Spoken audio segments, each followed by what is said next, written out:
This is Here's How, Ireland's political, social and current affairs podcast, presented by William Campbell. Thank you for downloading episode 7 of Here's How. On this show, you'll hear about regenerating our city centres and getting people to live there, the introduction of drug-injecting clinics for addicts, the experience of canvassing in the marriage equality referendum, and there's lots more. Here's How is Ireland's political, social and current affairs podcast. Make your view heard. Just dial 076 603 5060 and tell the world what you're thinking. Your voicemail may be included in the next podcast. You can find tips on recording your contribution and other ways to contact the show at hÉireann.ie/call. This week, the last week of May, we have an extraordinary situation. We have a situation where a TD in Dáil Éireann, our national parliament, made a speech. Speeches in the Dáil, by the way, have absolute privilege under Article 15.2 of Bunreacht na hÉireann. It says, and I quote, "All official reports and publications of the Oireachtas or of either house thereof, and utterances made in either house, wherever published, shall be privileged." Absolute privilege means that under no circumstances can any court be used to make the speaker liable for what they say. It's the same as a witness giving evidence in court. Now, in law, there are other examples, such as your boss writing a report about your work performance, that has qualified privilege. Qualified privilege means that if your boss makes a mistake and writes something bad about you and incorrect, you can't sue them anyway. You can only sue them if you can prove that they knew it was wrong and they wrote it anyway just to spite you. That's qualified privilege. Absolute privilege is different.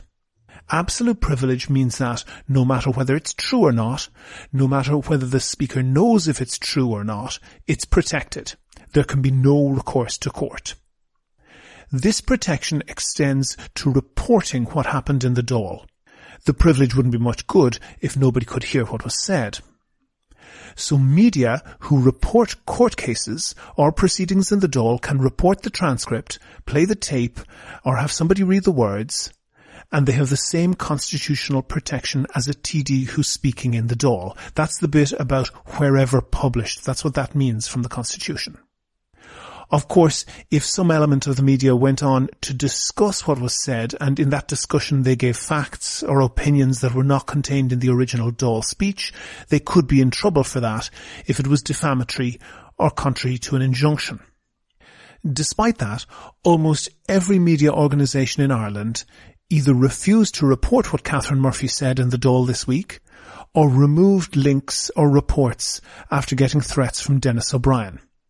And these days, when we say every media organisation, that basically means RTE and the media owned by Denis O'Brien. It almost seems as if nobody is willing to report what she said. So here goes. We are now aware, for example, that the former CEO of IBRC made verbal agreements with Denis O'Brien to allow him to extend the terms of his already expired loans. We also know that the verbal agreement was never escalated to the Credit Committee for approval. I'm led to believe, and I would welcome the Minister clarifying the rates applicable at this time, that the extension also attracted some extremely favourable interest terms. I understand that Mr O'Brien was enjoying a rate of around 1.25% when IBRC and IBRC could and arguably should have been charging 7.5%. We are talking about outstanding sums here that are upwards of 500 million. The interest rate applied is not an insignificant issue for the public interest. We also know that Denis O'Brien felt confident enough in his dealings with IBRC that he could write to hÉireann Wallace as the special liquidator and demand that the same favourable terms extended to him by way of a verbal agreement could be continued. That brings us to the substantive issue. If you heard a previous episode of this podcast, you'll have heard Catherine Murphy talk about the deal selling the company Siteserve from IBRC to Denis O'Brien. Siteserve was an insolvent company. It had debts far greater than its actual value.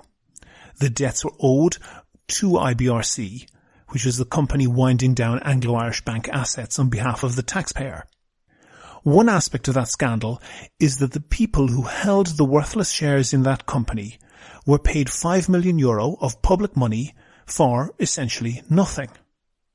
And the shareholding was dominated by the directors of Siteserve, insiders who were well connected both with Denis O'Brien and Anglo and its former staff, and they were the ones who got the bulk of the $5 million. The second aspect of that scandal is that it's clear that there were other people willing to pay more for Siteserve than Denis O'Brien did.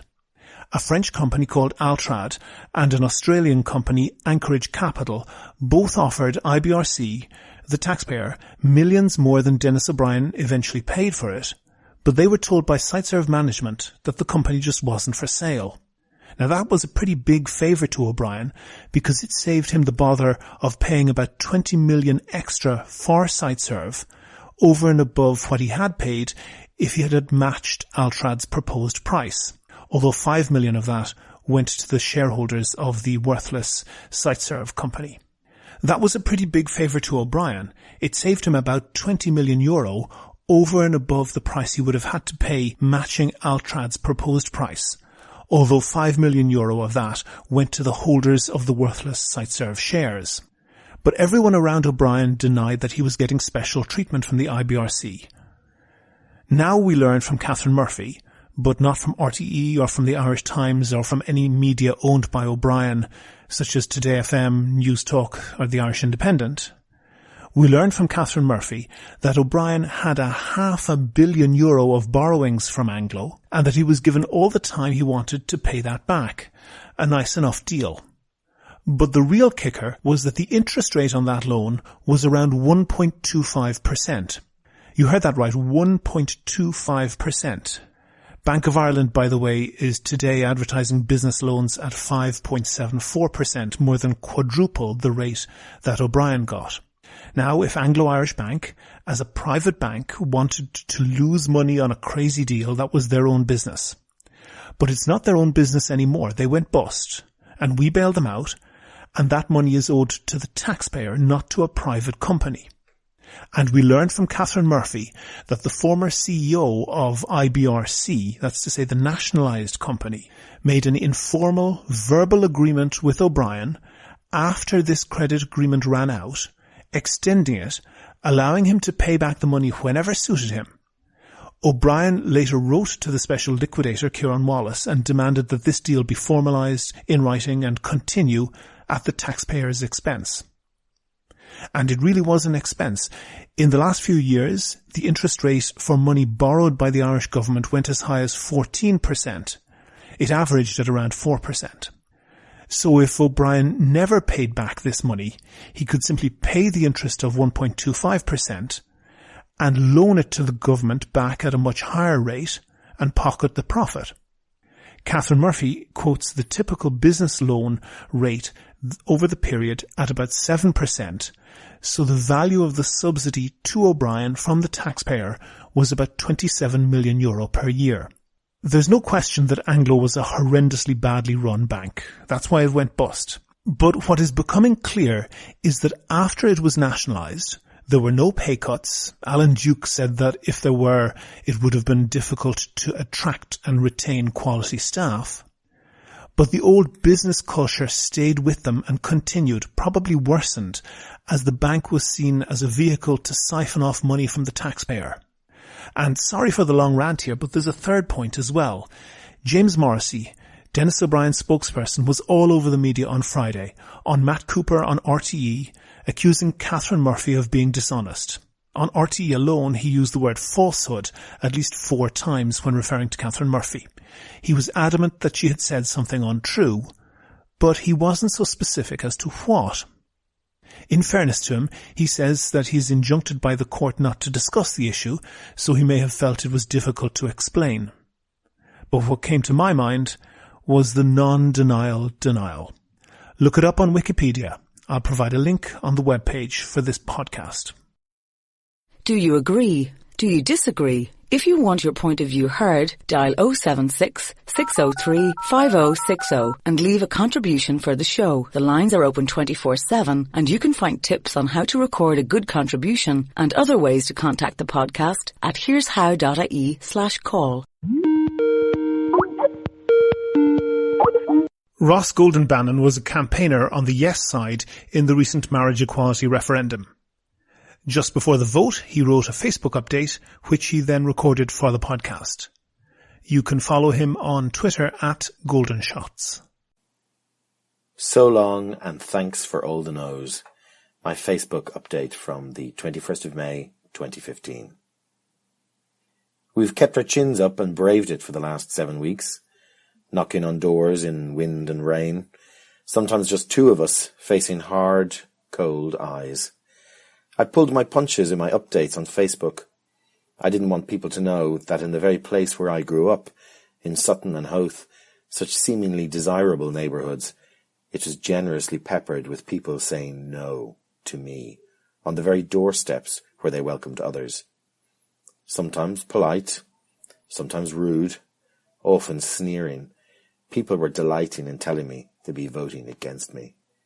People undecided were treating the referendum like some constitutional game of X Factor. Others just didn't care enough to vote. Others felt it was a point of grammar. My existence, just a point of grammar. Every no hurt. So many of the faces were faded faces of mums and dads I'd known as a child, echoes of their children still there, but now hardened into who knows what, a definition, a word, a failure to step away from empty intellectualizing, a refusal to consider that their grandchild might be lesbian or gay. Every no brought me back to those same roads 35 years ago when I was a gay child, knowing I was different, not fully realizing why, not really understanding why the boys at the top of Glencarrig minced in front of me and called me Lionel Blair, but knowing it was best to take the long way to the shops. "He's a dawdler," said my mother. I wasn't. I just always had to be on guard for who might be around the next corner, and I had to take a circuitous route to get the messages.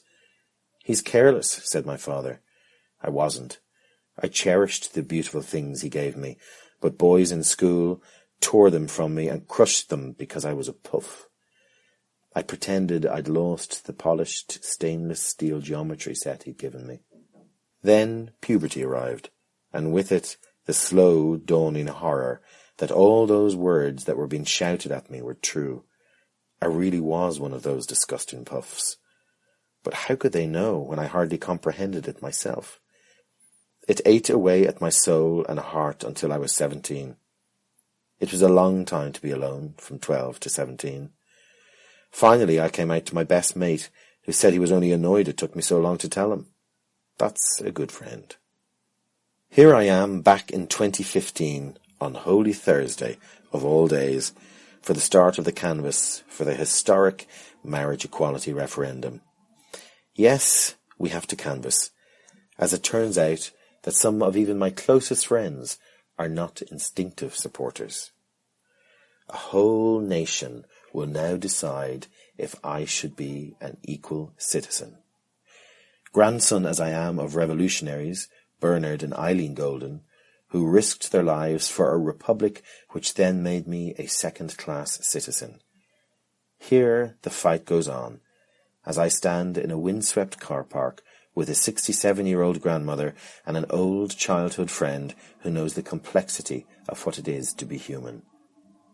We started knocking on doors, and we remained polite in the face of the vilest insults. We didn't bully anyone. We just politely moved on. Then more people joined us, and as they did, my prejudices were challenged. They weren't lesbian or gay. They were straight people joining the campaign. They decided to take time away from family and kids, husbands, wives, girlfriends and boyfriends, and were standing shoulder to shoulder with me. For a while, I was the only gay in the village again, but this was different and powerful. I kept thanking people for being there. until our 67-year-old sage told me to stop being so apologetic. We're here because it's the right thing to do. On Sunday last, we did a massive canvass in Howth Village, and we stumbled across a gang of boys from my old school, St. Fintan's CBS Sutton. That school had been the unhappiest of places for me. I nearly didn't make it through those years. I held such little value for myself that I failed at just about everything. Society, family, and school valued me so little, how could I value myself? Despite the loyalty of some good and brave schoolmates, I was badly bullied. But I was so ashamed of being bullied, I never even told them. During one crisis, the deputy headmaster tried to reach out to me and intimated he knew I was gay. I thought it was a trap. I was so scared to be truthful, as at that time homosexuality was illegal. I had already heard of a man who'd been forced into electroshock conversion therapy. I was terrified I'd be taken away to an institution. So last Sunday, when I spotted the familiar yellow and wine of the St. Fintan's uniform as they were raising funds for the school rugby team, I offered them Yes Equality badges, as a challenge, maybe even revenge. They were only 16 or 17, fresh-faced and honest. I couldn't believe it when they took the badges and asked for more for their friends. I wish life's timelines were different, and I was a St. Fintan's pupil now. The reform of the Constitution is all too late for me. But that's okay. I'm not canvassing for me. I've missed the ordinary little relationship rehearsals all my teenage friends had. Luckily, it's not too late for a gay friend of one of those amazing St. Fintan's boys. The vista of his life will now be different. In fact, if we change the Constitution, his life's aspirations will be the same as his straight schoolmates. Don't vote yes for me. Vote yes for a happier future for the next generation. Vote yes for real. Never miss a show. Follow at Here's How Podcast on Twitter and like Here's How on Facebook for updates on each show's contents. On the line now, I have Deirdre Conroy, who is an architectural historian and also a journalist. Deirdre, you wrote a piece a while back saying how we needed to get people moving and living in the city centre. Why do we want that?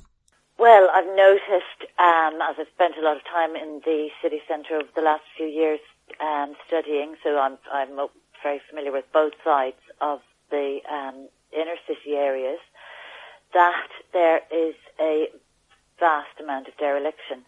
A lot of it, I'm sure, is a consequence of our 7-year recession, but it's unnecessarily so as far as I can see, because we on the one hand we have growing homelessness, and we have people who genuinely want to buy homes or who want to rent, and there's property available. However, what I've also noticed is streets aren't safe because of these empty buildings, and because of people, perhaps unkempt buildings, or people may want to buy, but they're put off by the fact that there's an element of insecurity about our inner city. Well, before Deirdre, people get to buying, surely there has to be something built. There's huge areas of derelict land and derelict buildings in the city centre. Dublin 8 and Dublin 7, Dublin 3 have vast amounts of just essentially wasteland and falling down buildings. Doesn't something have to be built there first? Well, in terms of the falling down buildings, if they are 19th century buildings, which are protected structures, I do not know why landlords are not being forced to either sell to people who will restore them. I don't know why, if that is the case, there are obstacles set up where they can't actually adapt them into multiple occupancy dwellings, as in 2, 3, 4 apartments in large Georgian houses, say for instance around the Blessington Street area, that where you could make beautiful apartments out of derelict buildings, and then it. Yes, apparently there are levies and fines being set for people who aren't building on empty sites, because I believe Dublin City Council has identified about 170 sites in the last 2 years. So, well, as I understand it, that is planned, but it hasn't happened yet. But I would have thought that the problem was not the crash, but the boom, in that people who owned these sites saw them appreciating at maybe 25 or 30% in capital value per year. The rental value of those would only have been a small fraction of that.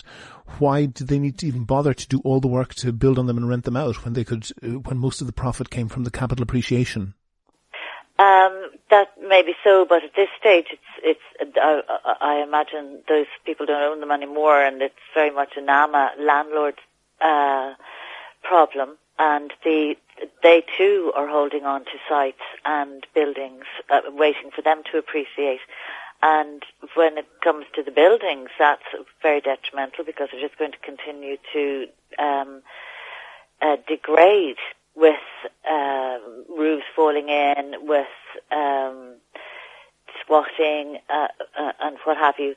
So there's a log jam somewhere along the line, because it's a very small city, and I came to this conclusion, and it's not a difficult conclusion to come to, about the lack of Gardaí presence and about the lack of Yeah, you mentioned as a solution to increase Garda patrols in places like this. Yeah, I came to that conclusion merely by comparing Dublin city centre with other cities that people want to live in. People will pay a premium to live in, or really love to live in, like the centre of Paris or New York or Rome. And nobody wants to live in the centre of Dublin.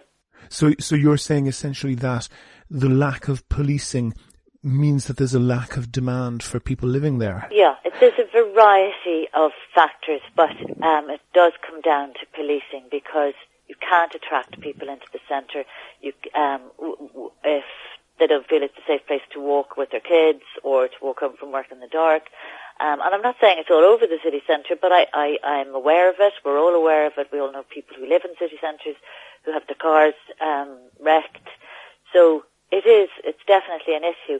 But aside from that, there's multifactorial problem of people holding on to property, which has been going on since the 60s or 70s, from what I can see. There are buildings along Bagot Street and Mount Street that I've never seen used. And there's that, and there's the new landlord problem of NAMA and the banks repossessing properties that other people were holding on to. On the security part, I'm not sure that you're correct, because if you follow, for example, Rudy Giuliani's idea of the broken windows theory, that crime follows dereliction and not the other way around. In other words, when a place looks like there's a lot of crime happening there, that's where criminals feel comfortable. Isn't it the case that if you had people moving back in and you had lots of, let's say, ordinary decent people on the streets, that would provide a deterrent to crime? Oh, absolutely. That's the corollary of what I'm saying about the policing first, along with the new incentives that have been announced, the Living City incentive, and for Waterford, Galway, Limerick, Dublin, Cork and Kilkenny. It's a fantastic incentive for people to buy properties pre-1914. But why would they do that when they might not feel safe on those particular streets? So the two have to work in tandem. There has to be visibility of policing, and that you will feel safe and that you will go back, because you're quite right about the broken window syndrome. If I noticed on Portland, I think it's called Portland Road, Aldborough House, this magnificent building. It's the windows are boarded up. There's hoarding all around it, and it's almost like a declaration that it's okay to leave things in dereliction.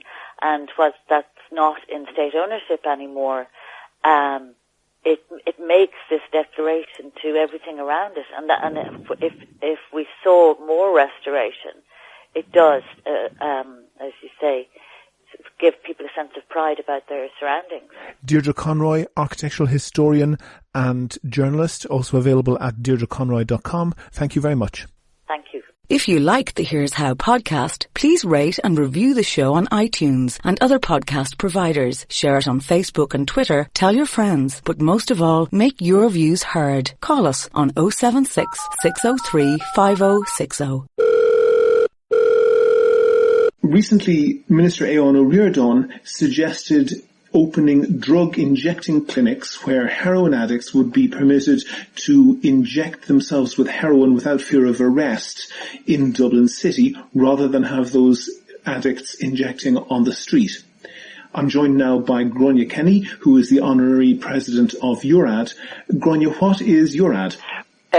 European Action on Drug Policy. We're a voluntary NGO, non-governmental organisation, combined of recovering addicts, treatment people, I'm a trained counsellor, parents, general concerned citizens across Europe and wider who are concerned at the spread of drug use, the moves towards legalisation, and we would like to prevent the use of drugs in the first place and support families, all families, the parents, the siblings and the addicts themselves. That's why we have addicts, reformed addicts, who are members of EURAD and on the board. I understand. What's your opinion of Eleanor Reardon's suggestion? Well, face of it, of course, it sounds the logical thing to do. Nobody wants to see a heroin addict injecting on the street. You don't want to see them sleeping on the street. So it does seem like a very logical thing to do. But it's not a new suggestion. And I am concerned at how fast Aidan Reardon has come out the gate, as we should say. He's also talking about liberalising drugs, and he even mentioned the word he'd like legalising when he was on television about 2 weeks ago. And our concern would be this. Firstly, yes, there are some countries that have injecting rooms or shooting galleries. Now, I would have been in those places because as my work with EURAD, I would have travelled a lot, and I was in them in Switzerland, I was in them in the Netherlands and that. Now, they are not treatment places. I want to be quite clear on this, and anybody who says... Yeah, that's a distinction. This is not somewhere where people go for drug treatment. This is somewhere where people can perhaps manage an addiction rather than attempt to kick it. Terrible thing that we teach people to manage an addiction instead of trying to help them to beat the addiction, to give them treatment.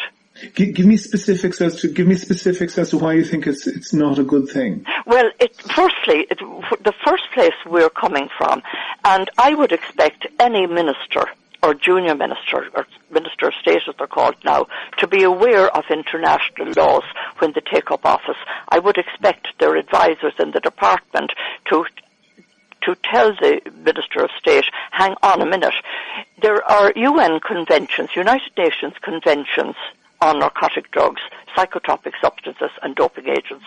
About almost 200 countries have signed those conventions. The Irish government have signed them. Now, those conventions state, among the many things that they state in relation to drug trafficking and that kind of thing, it is very, very clear, and you can check it yourself if you wish, or anybody can check it on the INCB website, International Narcotic Control Board website. Injecting rooms are actually banned by law within the UN conventions because the combined governments and the experts at the United Nations agree that they encourage drug trafficking. So what you're saying is that with international treaties, it wouldn't be legally possible for the Irish government to permit injecting rooms? Breaking, it would be a very serious thing to do.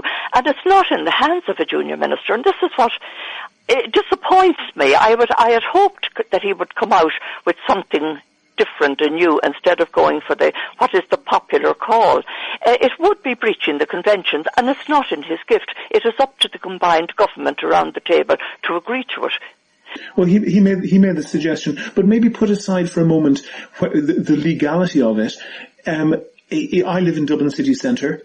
You literally can trip over people in some areas of the city who are injecting drugs. Wouldn't it be safer to have a safe place for people to do that? Perhaps also have the drugs tested for purity. You living in the city, it would be nicer for me when I'm in the city and other people not to have to be tripping over them. Mm-hmm. But the reality is, whether it is or not, the international laws. And this is where we're coming from. It is the international laws now. If the Irish government say we're going to break these laws, if Enda Kenny and Joan Burton, as leaders of the two parties, if the combined government agree that okay, we're going to do away with these conventions, and to do away with them, and they bring in the injecting rooms. Okay, well, let's accept that point. I don't have a lawyer on the line, but let's say you're king of the world. And somebody brings a proposal to you and says, and you have the power to implement it, and they suggest having an injecting room instead of having people injecting on the streets. Is that a good idea? On a personal level, I wouldn't object to it, but it's not the answer to the drug problem, and there will be more and more people still coming on the streets. Reality is, that the injection rooms, for instance, in the Netherlands, there's a very small uptake on them. Because of the life of an addict, they're not queuing up to use the rooms. When they get to buy their drug, wherever they buy it, they're not going to travel across Dublin into a place where they can inject it. Because of the nature of their addiction, they need to get it into their veins quick. Mm-hmm, mm-hmm. So while it looks humane, and I'm speaking from years of experience of genuinely of looking at this in other countries, and I feel, and I've sat in the injection rooms, for instance, in the Netherlands. Mm-hmm. Poor women came off the streets at night and went in and sat up with a cup of coffee, injected, and then just left. It just is. It just doesn't do anything to the overall drug problem. I understand. It may, on the surface, clean up the streets a little, but it's not the answer. He's going to have to do an awful lot more than open injection rooms. Why doesn't he have the HSE methadone clinics looked at by an independent auditor to see why is it, and I'm speaking from knowledge here, why is it that many people are attending these clinics and are not being passed on for treatment, where they're being told in certain clinics you will be on methadone for the rest of your life. Gráinne, can I put a suggestion to you? First of all, I think we both know, and it's not at all disputed, that the life of a heroin addict is a miserable and pathetic life. But the fact is that we do have quite a few thousand heroin addicts in this country, and a heroin addict is essentially a walking cash machine for a drug dealer, and it is very much within the interest of that drug dealer to keep that heroin addict injecting. If that link between the amount of money they produce and the addiction could be broken, I think that will be one thing that will be important. Wouldn't it therefore be a good idea to say, okay, people who want to get off heroin, we will give them as much help as possible, but there will be because of the chaotic lives of these people, there'll be a lot of people who won't be doing that, and if people are not taking up treatment, why not say to them, come to the injection room and we will give you free heroin, and that'll put the drug dealers out of business. And you'll also, in the end of the day, kill the unfortunate client.